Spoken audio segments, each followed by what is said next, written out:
চারিদিকে দেখতে পাচ্ছ কি সুন্দর, হলুদে হলুদ, সবুজে সবুজ, সত্যি অপরূপ রূপ। তো নমস্কার বন্ধুরা, আমি শ্রাবস্তী। আজকে চলে এসেছি একটা ছোট্ট ভিডিও নিয়ে।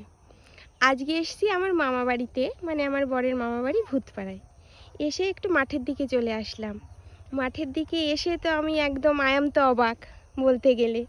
এত সুন্দর চারিদিকের পরিবেশটা, সেটা কি বলবো। এই যে পাশে দেখতে পাচ্ছেন অনেকটা গম গাছের মতো মনে হচ্ছে, কিন্তু এটা গম গাছ নয়, এটা হচ্ছে কেবল ছোট ছোট রসুন গাছ হয়েছে। এইগুলো এখনও অনেক দিন লাগবে হতে।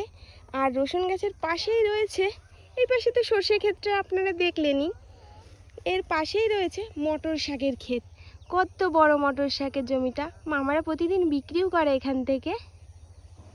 মটরের শাক শেষ করেই আর একটুখানি আগালেই এই দেখুন আমি কটাগুলো তুলেছি, পেঁয়াজের কলির ক্ষেত, পেঁয়াজের ক্ষেত।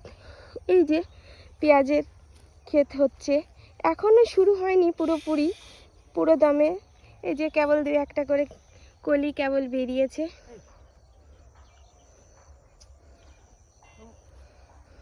আমার মেয়ে দুটো খেলা করছে, মাঠে এসছি তো